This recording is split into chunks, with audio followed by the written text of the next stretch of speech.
नमस्कार। पढ़ाई तुम्हारे द्वार में आपका स्वागत है। मैं निर्मल खैरा जैनी, शासकीय महारानी लक्ष्मीबाई उच्चतर माध्यमिक विद्यालय जगदलपुर बस्तर गृह विज्ञान संकाय। इससे पहले हमने जो मानव तंत्र होते हैं, मानव तंत्रों में इससे पूर्व के वीडियो में हमने पाचन तंत्र का अध्ययन किया था। उन्हीं मानव तंत्रों में से आज हम श्वसन तंत्र का अध्ययन करेंगे। आज हम और आप अच्छी तरीके से समझ रहे हैं जो कोरोना का जो संकट काल है वो इसी से संबंधित है। जो हमारा रेस्पिरेशन सिस्टम है, जो श्वसन की प्रक्रिया है, वहीं पर परेशानियां समस्याएं आने से व्यक्ति कोरोना से ग्रसित हो जा रहा है। तो इसीलिए बच्चों, इस श्वसन तंत्र का ज्ञान होना ज़रूरी है कि किस प्रकार हम अशुद्ध वायु शुद्ध वायु का ज्ञान किस प्रकार लेते हैं और गैसों का विनिमय किस प्रकार होता है, इसी का आज हम अध्ययन करेंगे। जो श्वसन तंत्र है, तो श्वसन तंत्र में हम साधारण तौर पर बोलते हैं कि गैसों का विनिमय मीन्स हम क्या करते हैं, सांस को लेते हैं और सांस को छोड़ते हैं। बच्चों, केवल सांसों को लेना और छोड़ना ये तो केवल क्या है, सांस लेने की प्रक्रिया है। ये केवल एक शारीरिक प्रक्रिया है। इसमें भी हमारे शरीर के जितने श्वसन तंत्र के अंग हैं वो भाग लेते हैं, लेकिन जो पूरी प्रक्रिया होती है उसमें जो पूरी प्रक्रिया को जो कहते हैं हम श्वसन तंत्र कहते हैं। जो सांस लेने की प्रक्रिया है वो भी उसका एक भाग है, वो पूरी प्रक्रिया नहीं है। जो सांस लेने की क्रिया है वो केवल एक शारीरिक क्रिया है। ये एक आपका जैव रासायनिक क्रिया है। इसमें क्या होता है, जो श्वसन क्रिया में मुख्य रूप से हमें ऊर्जा की प्राप्ति होती है। सांस लेने और छोड़ने में तो हम लोग गैसों का विनिमय करते हैं, मीन्स हम क्या करते हैं, ऑक्सीजन गैस को लेते हैं और कार्बन डाइऑक्साइड गैस को छोड़ देते हैं। लेकिन जो श्वसन क्रिया होती है उसमें उसका प्रमुख कार्य क्या होता है, ऊर्जा का प्राप्त होना। जैसे हम लोग क्या करते हैं, हमने क्या किया, भोजन किया। भोजन क्या है, C6H12O6 लिखा है। ये C6H12O6 किसका सूत्र है, ग्लूकोज का। हम लोग क्या करते हैं, जो भोजन लेते हैं वो ग्लूकोज में क्या होता है, परिवर्तित होता है। और हमने जब सांस ली मीन्स ऑक्सीजन गैस ली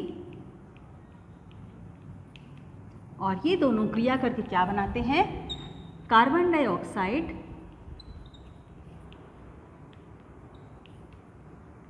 और पानी, और साथ में महत्वपूर्ण चीज़ ऊर्जा। ऊर्जा हमें किस रूप में मिलती है, ये ATP के रूप में। मीन्स हमारे शरीर की क्रियाओं को करने के लिए जिस प्रकार भोजन महत्वपूर्ण है, उसी प्रकार श्वसन क्रिया का भी बहुत महत्व है। भोजन के द्वारा हम क्या करते हैं, जो भोजन लेते हैं वो ग्लूकोज में परिवर्तित होता है, ग्लूकोज ग्लाइकोजन में परिवर्तित होता है। इसका अध्ययन हम पाचन क्रिया में कर चुके हैं। अब जो हमने यहाँ पर हम जो ऑक्सीजन गैस ले रहे हैं, वो ऑक्सीजन गैस क्या करती है, भोजन के साथ मिल करके कार्बन डाइऑक्साइड, पानी और ऊर्जा देने का काम करता है। तो इस प्रकार हम देखते हैं कि जो श्वसन तंत्र है उसकी परिभाषा को समझने का प्रयास करें तो श्वसन तंत्र वायुमंडल से हम जो गैसेस का विनिमय कर रहे हैं, वायुमंडल और रक्त से ही हम लोग क्या करते हैं, ये भोजन का क्रिया करते हैं। और जो कोशिकाएं होती हैं, कोशिकाओं में जो माइटोकॉन्ड्रिया होता है, इस क्रिया को पूर्ण करता है के मध्य मीन्स वायुमंडल, रक्त और कोशिकाओं, इन तीनों के द्वारा ही क्या होता है, गैसों का आदान प्रदान होता है और ऊर्जा का निर्माण होता है। अब आपको समझ में आ चुका होगा, जो हम केवल श्वसन क्रिया को केवल कहते थे कि गैसों का विनिमय मीन्स ऑक्सीजन गैस का लेना और कार्बन डाइऑक्साइड गैस का छोड़ना, ये केवल क्या है, ये श्वसन तंत्र का एक भाग है। श्वसन तंत्र में मुख्य रूप से क्या होता है, इस क्रिया के साथ साथ ऊर्जा का निर्माण करना, ऊर्जा का निर्माण होना क्या कहलाता है, श्वसन तंत्र कहलाता है। तो इस प्रक्रिया में अब तो हमने केवल परिभाषा तो समझ ली, श्वसन तंत्र क्या होता है। तो हमारे जो अंग हैं श्वसन क्रिया में भाग लेने वाले, यहाँ पर एक चित्र के माध्यम से हम आपको समझाने का प्रयास करेंगे। ये चित्र आपको दिख रहा होगा। तो बच्चों, ये चित्र ऐसा मत सोचिएगा कि मैडम ने क्या किया है, ये आधा चित्र दूसरे प्रकार से बनाया, आधा चित्र दूसरे प्रकार से बनाया। जो मानव की आंतरिक संरचना होती है, इसको हम लोग 3D बोलते हैं, उसको यहाँ पर हमने समझाने का प्रयास किया। आप देख रहे होंगे यहाँ पर पसलियाँ दिखाई दे रही हैं, यहाँ पर कुछ और दिखाई दे रहा है। तो वास्तविक रूप से पसलियाँ भी पूरी जगह होती हैं और ये वाला हिस्सा भी पूरी जगह होता है। मीन्स ये दोनों फेफड़े की संरचना एक जैसी ही होती है। हमने आपको आधी जगह पर ये दिखाने का प्रयास किया, आधी जगह पर आपको बाकी अंग को दिखाने का प्रयास किया, ताकि आप जान सकें कि आंतरिक संरचना इस प्रकार की होती है। तो हम शुरू करते हैं कि जो श्वसन के अंग होते हैं, मुख्य रूप से आप देख रहे हैं यहाँ पर नाक है, नासा छिद्र है, फिर आपका मुख है। मुख तो अपने पाचन तंत्र में आता है, लेकिन यहाँ पर भी इसका कुछ रोल होता है। उसके बाद आप देख रहे हैं कि पसलियाँ हैं, फेफड़े हैं और नासिका गुहा, ग्रसनी, स्वरयंत्र, श्वास नली से ही आगे विभाजित होते हैं ये अंग। तो हम एक एक करके अंगों का अध्ययन करेंगे। सबसे पहला अंग जो आता है आपका नाक, या इसको हम लोग नासिका भी कहते हैं। जो नासिका होती है, आप अपनी संरचना को देखेंगे मुख में, तो जिस प्रकार से हम देख रहे हैं यहाँ हमारा जो है नाक है, जिसको हम लोग कई शेप में बोलते हैं, ये बोल रहे हैं ये समोसे की जैसी आकृति दिखाई दे रही है, तो किसी की कैसी भी नाक हो सकती है। प्रमुख रूप से नाक के द्वारा ही हमारी श्वसन क्रिया प्रारंभ होती है। तो जो नाक है, नाक में आप देख रहे हैं कि दो आपको क्या दिखाई दे रहे हैं, नासा गुहा दिखाई दे रहे हैं। सभी ने देखा होगा अपनी नाक में 2 छिद्र होते हैं ये, और ये नासा छिद्र है, और इसके अंदर जो ये नासा छिद्र आपको दिख रहा है, यहाँ पर 2 बनाए गए यहाँ पर देखिए चित्र में, और उसके अंदर एक पार्टीशन होता है जो उपास्थियों का बना होता है। उपास्थियाँ क्या होती हैं, थोड़ी सी हड्डियों से मुलायम होती हैं, और उसके अंदर हम देखें जो नाक की संरचना को, जो नासिका की संरचना है, ये इसमें 2 छिद्र हैं जिसको हमने बताया नासा छिद्र कहते हैं। उसके बीच में एक क्या है, कार्टिलेज या उपास्थि का एक पर्दा है, और उसके अंदर छोटे छोटे से बाल होते हैं और श्लेष्मा झिल्ली रहती है। इनका प्रमुख काम क्या है, जो बाल हैं और जो श्लेष्मा है वो वातावरण से अशुद्ध वायु को हमारी नाक के अंदर प्रविष्ट नहीं होने देती। प्रमुख कार्य क्या है इसका, अशुद्ध वायु को हमारे फेफड़ों तक पहुंचने से रोकना। और दूसरा कार्य क्या है, जो हम वातावरण में कभी हमें सर्दी लगती है, कभी हमें गर्मी लगती है, वातावरण में बार बार मौसम परिवर्तित होते रहते हैं, तो ये भी क्या करता है, तापक्रम को भी नियंत्रित करके हमारे अंदर प्रविष्ट कराता है, ताकि हमें जो ये लंग्स हैं जो बहुत ज़्यादा सेंसिटिव होते हैं उनकी सुरक्षा हो सके। तो ये जैसे ही हमने क्या किया, नाक से हमने वायु ली। यहाँ पर हम छोटा सा एक चित्र समझाने का प्रयास करते हैं, आपको देखेंगे ये जो हमारी नाक है, ये समझिए नाक है, और ये नाक के बाद यहाँ हमारा मुंह है, ये दोनों ही क्या होते हैं, यहाँ पर ऐसी संरचना से मिलते हैं। इसको हम लोग क्या कहते हैं, ग्रसनी। ठीक, और ये ग्रसनी से ही क्या होते हैं, 2 भाग डिवाइड होते हैं। ये हमारी होती है अन्न नली और ये होती है हमारी श्वास नली। तो मतलब ये ग्रसनी से ही क्या होते हैं, 2 भाग में डिवाइड हो जाते हैं, बट जाते हैं। ये मैंने आपको पिछली क्लास में पाचन तंत्र में समझाया था कि जो ग्रसनी के पास ही क्या होता है, एक घाटी ढक्कन होता है। ये आपकी अन्न नली है,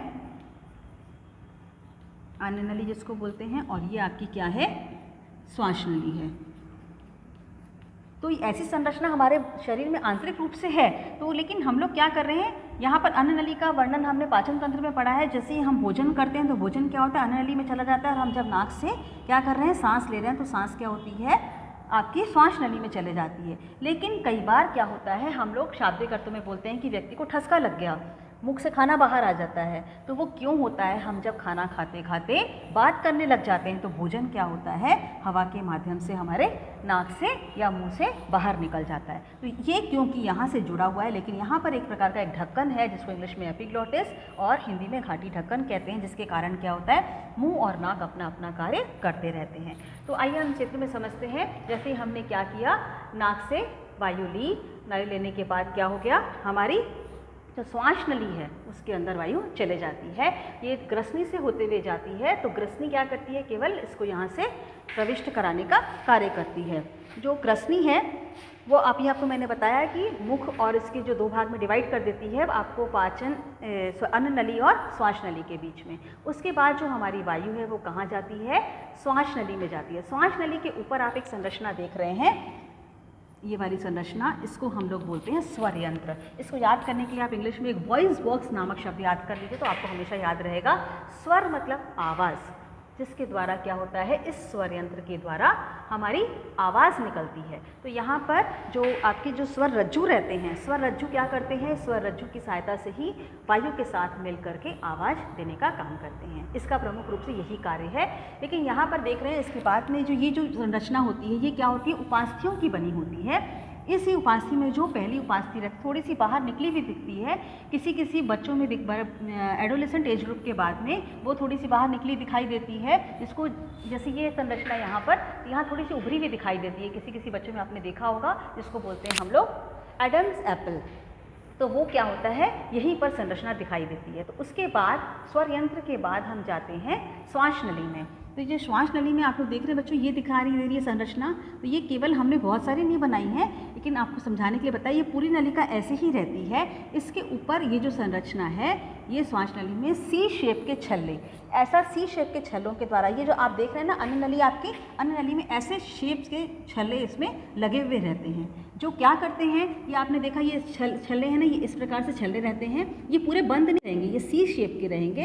क्यों बने ये सी शेप के, क्यों रहते हैं? ताकि जो हमने हवा ली है, वो हवा लेने के बाद क्या हुआ, श्वास नली में जाते समय कभी ये पाइप में अगर हवा नहीं है तो वो क्या करती है, ये ऐसे पीछे चिपक जाएगी, तो चिपक के ना, इसलिए ये संरचना हमारे शरीर में बनी हुई है। इस छल्लों का प्रमुख रूप से यही काम है। तो ये छल्लों की संख्या कम ज़्यादा नहीं होती, लेकिन हमने यहाँ पर चित्र के माध्यम से यहाँ थोड़ी संरचना बताई है कि आप इसको समझ सकें कि इस जो वायु है नाक के द्वारा, नसिका के द्वारा जब ग्रसनी से होते हुए स्वर यंत्र के बाद, ये स्वर यंत्र से पीछे शुरू होती है, यहाँ पर हमारी लाइन आपको दिख रही होगी, और उसके बाद वो कहाँ जाती है, आपकी श्वास नली में प्रविष्ट कर जाती है। ये श्वास नली ही क्या करती है, आगे हमारे फेफड़ों में प्रविष्ट होती है।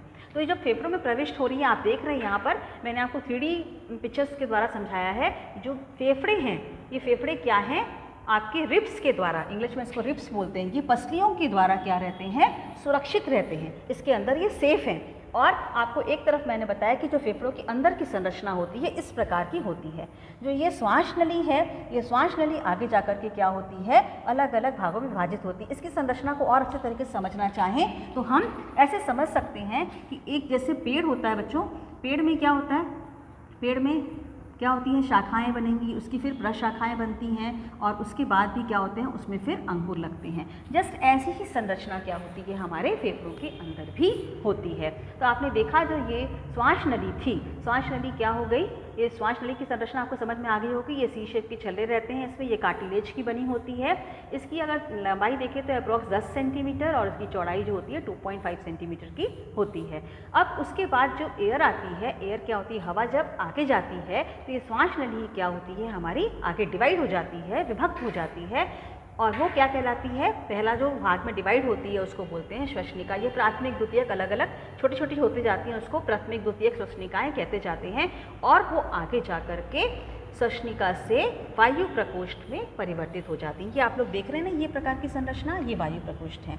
ये इसको हम लोग बोल सकते हैं एक प्रकार के हवा के बोरे, जिसके अंदर क्या होती है, हवा सुरक्षित रहती है। इसी के द्वारा ही वायु का आदान प्रदान होता है। तो पहले हम फेफड़ों के बारे में अध्ययन करते हैं, और फिर हम आपको समझाएंगे कि किस प्रकार से हमारी श्वसन क्रिया होती है। जो ये फेफड़े देख रहे हैं, तो आपको लग रहा होगा कि टीचर ने यहाँ पर राइट क्यों लिखा है। अगर हम ऐसे खड़े हैं तो खड़े होने के बाद क्या होगा, ये ऐसे तो हम दिख रहे हैं, जैसे आपने हम यहाँ खड़े हैं तो हमारा ये क्या है, राइट हैंड है, और ये हमारा लेफ्ट हैंड है। तो हमने ये ऐसे सीधे पोर्शन पे खड़े होकर की कोई भी मानव की चित्र जो बनाते हैं ऐसा ही बनाया जाता है। तो इसलिए हमने क्या किया है, जो हमारे यहाँ पर लंग्स हैं वो राइट वाला लंग है, मतलब दायां फेफड़ा है, और ये हमारा बायां फेफड़ा है। तो दायां फेफड़ा जो होता है, एग्जाम में बच्चों पूछा जाता है कि दायां फेफड़ा कितने भाग में विभाजित है और बायां फेफड़ा कितने भाग में विभाजित है। तो आप लोग यहाँ देख रहे होंगे, ये संरचना दिखाई दे रही लाइन, मीन्स 1, ये 2 और ये 3, ये क्या हो गया, जो आपका दायां फेफड़ा है। हिंदी में इसको क्या बोलते हैं हम लोग, दायां। आप लोग हार्ट की संरचना में भी दायां आलिंद बायां आलिंद पढ़ते हैं ना, तो वो आप ध्यान रखिएगा, संरचना बनाते समय, लिखते समय जो हमारा हाथ जिस तरफ है उसका उल्टा लिखना रहता है। ये एग्जाम में गलती कर देते हैं बच्चे, मैं इसलिए बार बार आपको वीडियो के माध्यम से बता रही हूँ। तो दायां फेफड़ा है वो 3 भाग में विभाजित होता है, और जो बायां फेफड़ा होता है वो 2 भाग में विभाजित होता है। ये देखो आपको संरचना में दिख रहा होगा, यहाँ पर मैंने अलग चौक नहीं इस्तेमाल की आपको संरचना समझाने के लिए। तो ये 1 है इसका, और ये आपका 2 है। तो आप इसकी संरचना में समझ गए होंगे कि ये दायां है और ये बायां है, ये 3 भाग में विभाजित है, ये 2 भाग में विभाजित है। इसका रंग हल्का सा बोलना चाहिए धूसर के समान होता है, और इसकी जो संरचना है इसी प्रकार की रहती है। और ये जो आकृति देखी जाए तो जो दायां वो फेफड़ा रहता है वो थोड़ा सा छोटा रहता है, झुका हुआ रहता है बाएं की अपेक्षा।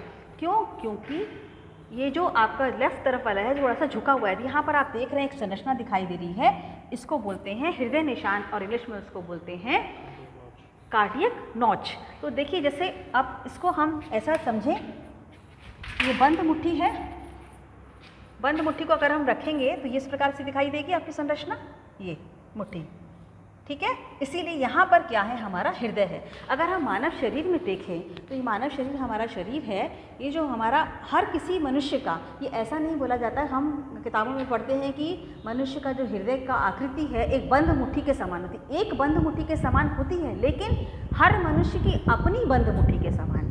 ठीक, जैसे ये हमारी बंद मुट्ठी, कौन से हाथ की, दाएं हाथ की बंद मुट्ठी, ये राइट, ये ध्यान रखिएगा बेटा, एग्जाम में भी पूछा जाता है कि बंद मुट्ठी कौन से हाथ की, दाएं हाथ की बंद मुट्ठी को अगर हम रखें तो इतनी ही आकृति हर मनुष्य की अपने अपने दाएं हाथ की बंद मुट्ठी के समान उसकी हृदय की आकृति होती है। तो हृदय कहाँ यहाँ पर सुरक्षित रहता है, इसलिए बोला जाता है हृदय की संरचना में कि हृदय कहाँ है, व्यक्ति के दाएं हाथ के बाएं हाथ की तरफ रहता है। ठीक, यहाँ पर हमने आपको बताया जो पसलियाँ हैं इनकी संख्या क्या होती है, 12 होती है। इसमें से 2 फ्लोटिंग रिब्स होती हैं, बाकी 10 आपके यहाँ पर जोड़े हैं। ठीक है, 10-12 जोड़े रहते हैं, 10 यहाँ पर संरक्षित रहते हैं और 2 क्या रहते हैं, फ्लोटिंग रहते हैं। तो ये इसके साथ यहाँ पर हृदय सुरक्षित रहता है। आपको ये फेफड़ा समझ में आ गया होगा, जो फेफड़े हैं ये पसलियों के साथ सुरक्षित रहते हैं।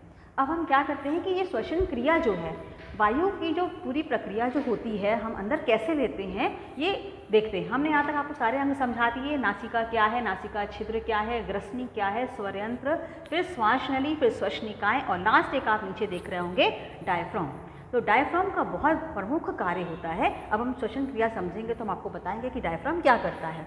हमने क्या की, जैसे ही वायु नाक के द्वारा अंदर ली, वो ग्रसनी से आती हुई श्वास नली में जाएगी और जब हम बोल रहे हैं, अभी हम आपके सामने बोल रहे हैं तो आपको दिख रहा होगा ये हिस्सा हिल रहा है, तो ये क्या है, स्वरयंत्र है। स्वरयंत्र के द्वारा और स्वरज्जु क्या करते हैं, वायु के साथ मिलकर के आवाज़ को निकालते हैं। तो ये क्या करते हैं, जब आगे जाती है ये हमारी जो श्वास नली है, श्वास नली से वायु अंदर प्रविष्ट करती है।